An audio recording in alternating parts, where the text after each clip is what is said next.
Saya Ahmad Saleh Semesta Gunani. Pada modul 4 ini kita akan belajar mengenai ruang iklim dan beban kerja mental. Pada praktikum ruang iklim, di mana ruangan yang dapat dimanipulasi dengan berbagai faktor, diantaranya pencahayaan, kebisingan, suhu, dan getaran. Dalam praktikum ini akan ada berbagai perilaku-perilakuan dalam ruangan tersebut, diantaranya dengan 3 faktor, yaitu pencahayaan, kebisingan, dan suhu.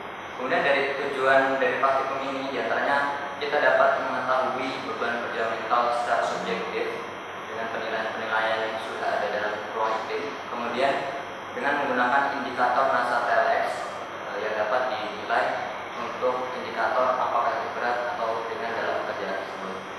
Kurang dan lebihnya akan kita jelaskan dalam praktikum modul kali ini.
Assalamualaikum warahmatullahi wabarakatuh. Baik, pada praktikum perancangan teknik industri 2 kita akan memasuki pada tahap modul 4. Baik, pada modul 4 ini kita akan belajar tentang ruang iklim dan beban mental. Adapun pengampu dari modul 4 sendiri yaitu ada saudara Ahmad Salih Miftah, saudari Tasya Al-Jasmin, dan saya sendiri Muhammad Fauzan. Baik, kita akan mempelajari tahap pertama yaitu tentang aspek lingkungan fisik.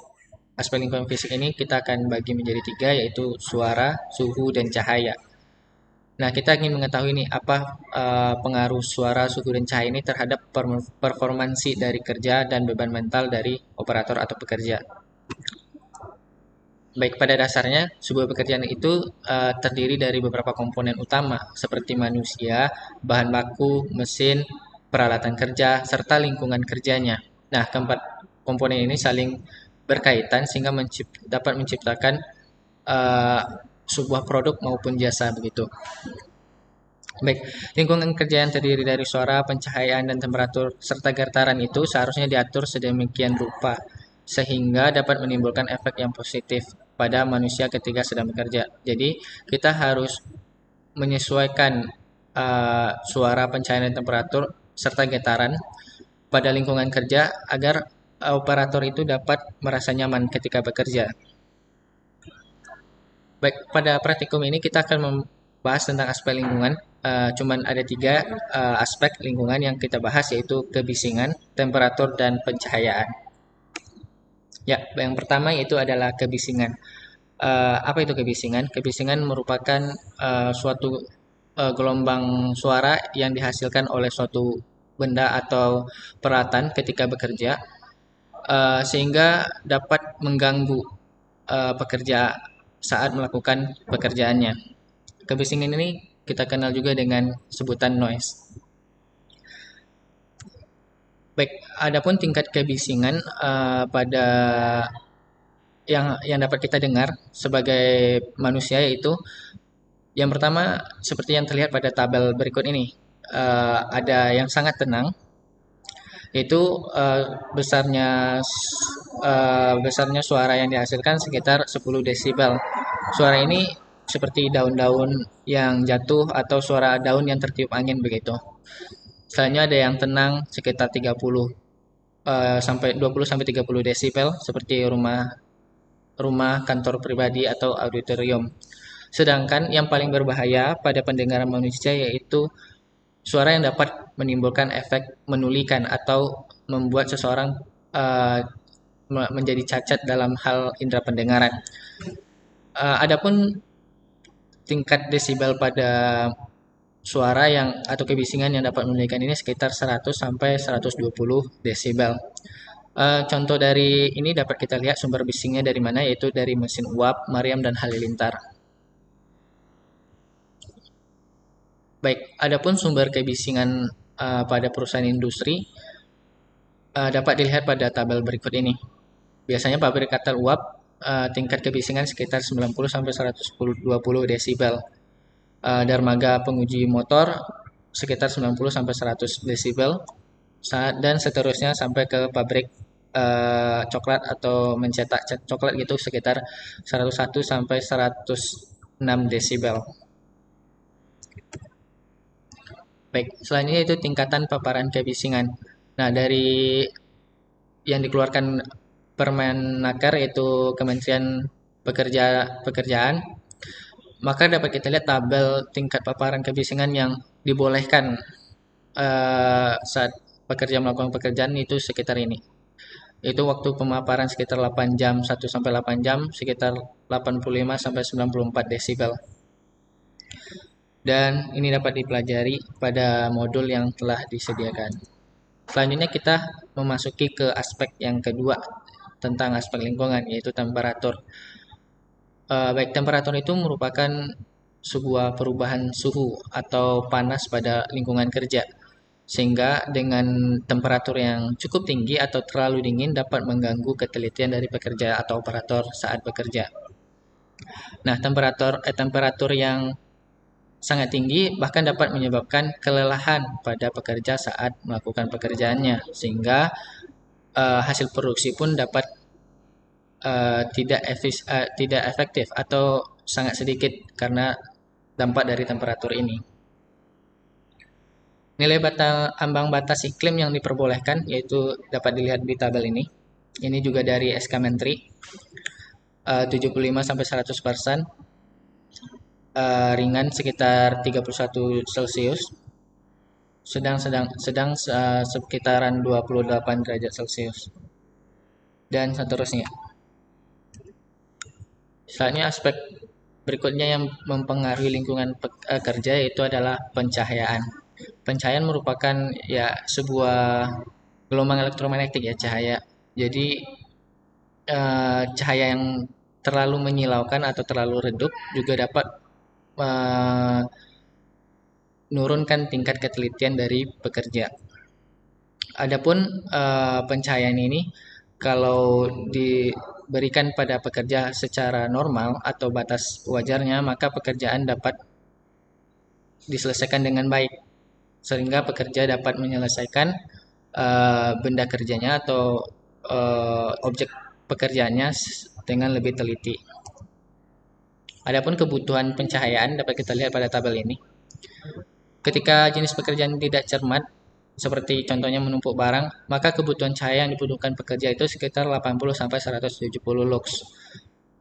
Untuk yang agak cermat, contohnya memasang sekitar 170 sampai 350 lux, dan seterusnya sampai pekerjaan yang sangat cermat yaitu contohnya itu memasang presisi Nah, kita butuh ketelitian yang sangat tinggi sehingga kebutuhan cahaya juga akan lebih tinggi, yaitu sekitar 700 sampai 10.000 lux. Adapun ciri-ciri penerangan yang baik yaitu yang pertama ada distribusi cahaya yang bagus. Jadi pada lingkungan kerja harus ada pendistribusian cahaya yang bagus sehingga pekerja dapat melakukan pekerjaannya dengan teliti. Yang kedua tidak menyilaukan sehingga dapat mengganggu indera penglihatan dari pekerja. Tidak ada kontras yang tajam. Berikutnya terangnya cahaya yang cukup. Jadi ya tadi sama tidak menyilaukan itu beda-beda tipis. Selanjutnya pemilihan warna. Nah, pemilihan warna pada lingkungan kerja juga dapat mempengaruhi pekerjaan dari pekerja itu sendiri, terutama pada bagian psikologis. Selanjutnya ada sinar cahaya yang cukup. Nah, sinar cahaya yang cukup ini maksudnya tidak terlalu menyilaukannya juga ya, dan tidak terlalu redup. Baik, itu saja tadi dari tentang aspek lingkungan yang mempengaruhi pekerjaan. Selanjutnya akan dijelaskan oleh saudari Tasya. Kepada Tasya disilakan. Baik, saya akan menyampaikan materi selanjutnya, yaitu uji T, uji F, beban kerja mental, dan NASA TLX. Kita mulai dengan uji T. Uji T dikenal dengan uji parsial, yaitu untuk menguji bagaimana pengaruh masing-masing variabel bebasnya secara sendiri-sendiri terhadap variabel terikatnya. Uji ini dapat dilakukan dengan membandingkan T hitung dengan T tabel atau dengan melihat kolom signifikan pada masing-masing T hitung. Uji T pada dasarnya menunjukkan seberapa jauh pengaruh satu variabel bebas dengan individual dalam menerangkan variasi variabel terikat. Tujuan dari uji T adalah untuk menguji koefisien regresi secara individual dengan menggunakan hipotesis. Selanjutnya, uji F. Uji F dikenal dengan uji serentak atau uji model atau uji ANOVA, yaitu uji untuk melihat bagaimanakah pengaruh semua variabel bebasnya secara bersama-sama terhadap variabel terikatnya, atau untuk menguji apakah model regresi yang kita buat itu baik atau signifikan dan atau tidak baik atau no signifikan. Tabel F dilakukan untuk mengetahui seberapa pengaruh variabel bebas secara bersama-sama terhadap variabel terikat. Kemudian beban kerja mental dan NASA TLX. Beban kerja mental merupakan salah satu aspek yang harus diperhatikan oleh setiap perusahaan. Karena beban kerja mental salah satu yang dapat meningkatkan produktivitas kerja karyawan. Apabila keterbatasan yang dimiliki individu tersebut menghambat atau menghalangi tercapainya hasil kerja pada tingkat yang diharapkan, berarti telah terjadi kesenjangan antara tingkat kemampuan yang diharapkan dan tingkat kapasitas yang dimiliki. Kemudian NASA TLX. Metode NASA TLX merupakan metode yang digunakan untuk menganalisis beban kerja mental yang dihadapi oleh pekerja yang harus melakukan berbagai aktivitas dalam pekerjaannya.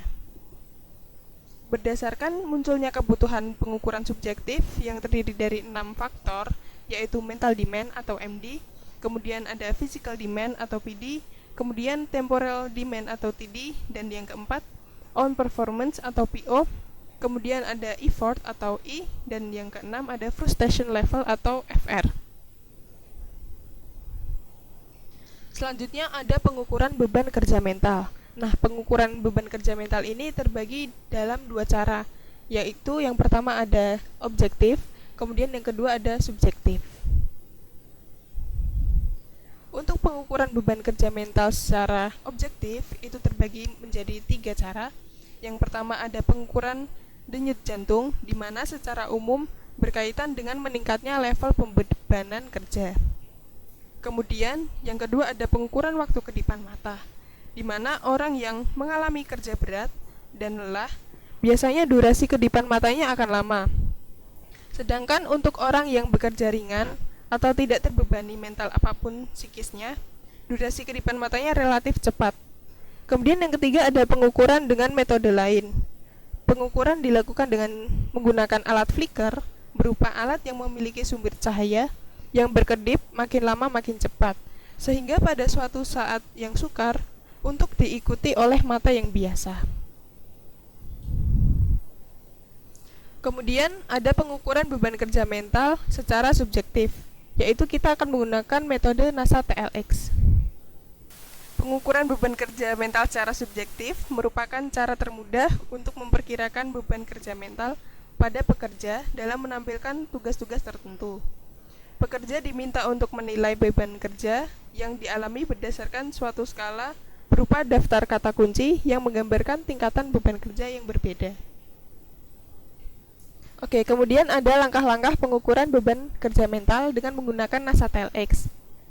Yang pertama ada langkah pembobotan, di mana responden diminta untuk memilih salah satu dari dua indikator yang dirasakan lebih dominan menimbulkan beban kerja mental terhadap pekerjaan tertentu. Kemudian yang kedua ada langkah pemberian rating, di mana pada bagian ini responden diminta memberikan rating terhadap keenam indikator beban mental. Nah, untuk persamaannya, kita ada 3 persamaan. Yang pertama, kita menggunakan persamaan menghitung produk, di mana produk diperoleh dengan cara mengkalikan rating dengan bobot faktor untuk masing-masing nilai produk untuk 6 indikator. Rumusnya adalah produk sama dengan rating dikalikan dengan bobot kerja. Kemudian untuk persamaan yang kedua, kita menghitung weight workload atau WWL. WWL ini diperoleh dengan cara menjumlahkan ke-6 nilai produk. Dengan persamaan WWL sama dengan jumlah dari produk. Kemudian persamaan yang ketiga, kita menghitung rata-rata dari WWL. Rata-rata WWL ini diperoleh dengan cara membagi WWL dengan bobot total.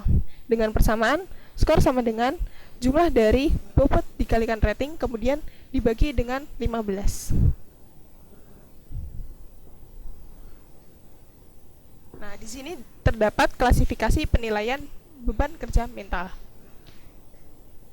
Terdapat 4 kategori. Yang pertama, kategori rendah dengan skala 10 sampai dengan 33. Kemudian kategori yang kedua itu ada sedang dengan skala 34 sampai 56. Kemudian kategori yang ketiga ada skala 57 sampai 79.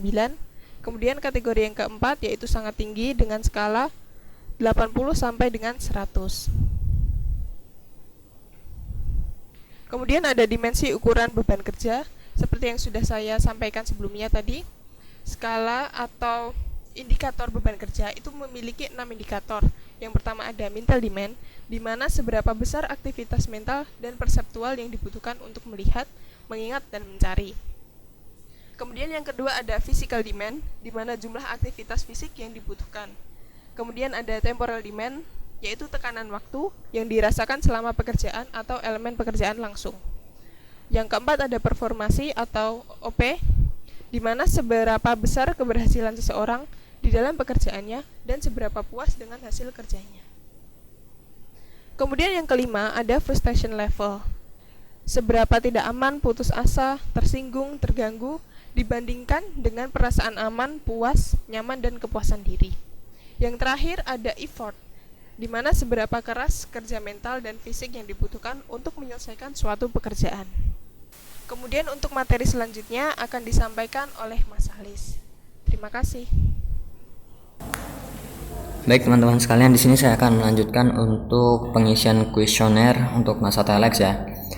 Jadi untuk skema praktikum sendiri nanti dari teman-teman sekalian per kelompok itu akan diwakilkan oleh 1 orang, yang dimana dia akan melakukan pengambilan data di ruangan iklim dengan berbagai faktor. Di antaranya yang sudah dijelaskan ada 4 ya. Ada suhu, ada pencahayaan, kemudian ada kebisingan dan juga ada getaran. Namun untuk di ruangan iklim kita ini ada 3 faktor yang bisa kita terapkan, di antaranya kebisingan, kemudian pencahayaan dan juga kebisingan. Untuk getaran untuk di laboratorium kita ini belum tersedia. Jadi untuk skemanya sendiri ketika di praktikum, jadi teman-teman sekalian yang sebagai perwakilan kelompok itu akan mengikuti pengambilan data dengan berbagai perlakuan dari berbagai faktor tersebut. Jadi ketika di dalam ruangan iklim dengan suhu yang sudah ditetapkan, kebisingan yang sudah ditetapkan, dan juga pencahayaan yang sudah ditetapkan, mereka akan mengerjakan berbagai tipe soal. dari berbagai tipe soal itu akan didapatkan hasil ketelitian yang nanti bisa dijadikan data untuk perbandingan apakah faktor-faktor tersebut itu berpengaruh satu sama yang lain. Kemudian setelah mereka selesai mengerjakan soal-soal tersebut, mereka akan diberikan kuesioner untuk NASET LX, yaitu bentuk kuesionernya diantaranya seperti ini. Ada banyak sekali ya bentuk-bentuk kuesioner, tapi diantaranya seperti ini. Dan perlu kalian ketahui, untuk kuesionernya ini bersifat subjektif, jadi nggak ada ketetapan yang pasti ya. Jadi sesuai individu masing-masing. Kalau misalnya satu individu sama individu yang lain berbeda, jadi itu bukan hal yang masalah. Tapi karena ini kuesioner bersifat subjektif, jadi itu hak pribadi orang yang yang mengerjakan kuesioner tersebut. Jadi di sini ada dua bentuk kuesioner. Yang pertama yaitu perbandingan berpasangan, dan kedua itu skala pemberian rating. Sudah dijelaskan bahwasanya untuk PD, physical demand, mental demand, performance, dan frustration ya. Jadi kalian bisa melihat di video sebelumnya. Di sini kita bisa melakukan pengisian dengan salah satu cara agar data kita konsisten.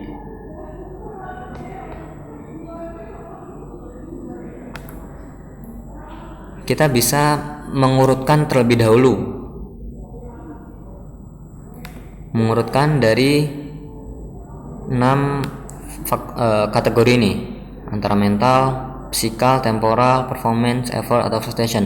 Misal, bagi saya ini bukan hal yang mutlak, setiap individu bisa berbeda. Misal, contoh pada perlakuan pertama, yang paling berpengaruh bagi saya itu adalah mental demand. Oke, yang pertama adalah mental demand, kedua adalah performance, ketiga adalah effort, kemudian ada physical demand, kemudian ada temporal demand, kemudian yang terakhir adalah frustration. Bagi saya, untuk hal yang berpengaruh bagi saya itu adalah pertama adalah mental demand, kemudian performance. Misal contohnya seperti ini. Jadi dari data ini, dari data ini bisa kita terapkan di perbandingan berpasangan. Misal di sini ada physical demand dengan mental demand. Bagi saya yang lebih besar adalah mental demand daripada physical demand ya. Dilihat dari data ini. Jadi saya bisa memilih mental demand.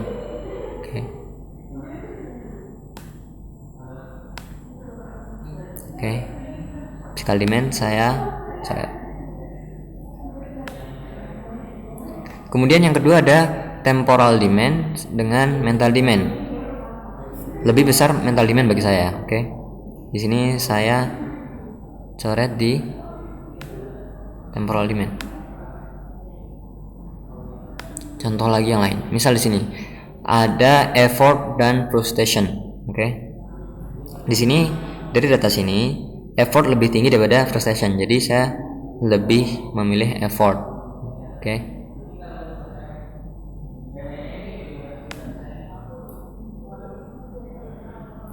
Seperti ini dan seterusnya.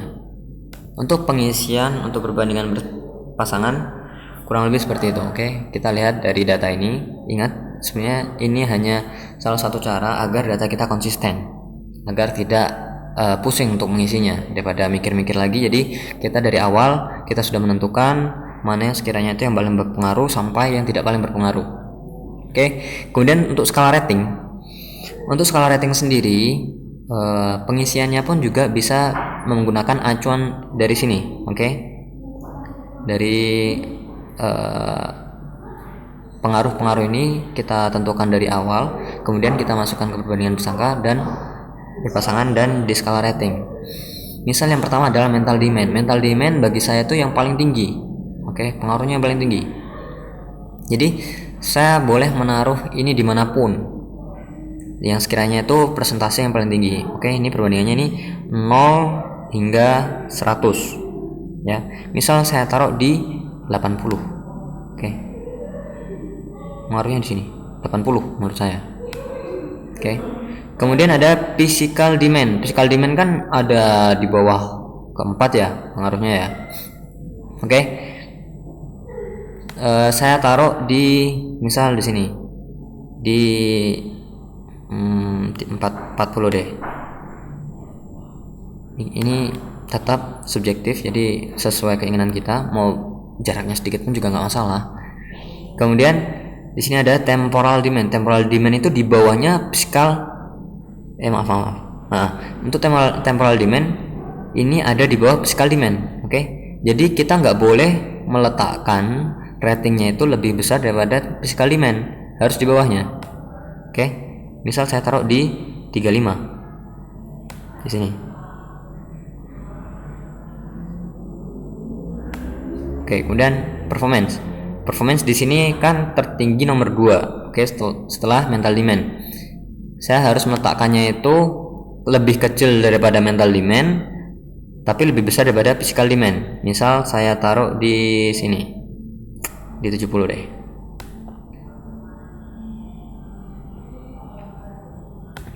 Oke, mungkin hanya sekian sekilas seperti itu untuk pengisian kuesioner agar data tetap stabil. Jadi kita bisa menggunakan trik untuk menentukan dari awal pengaruh-pengaruh yang paling besar bagi kita sendiri. Mungkin cukup sekian untuk pengisian kuesioner. Terima kasih.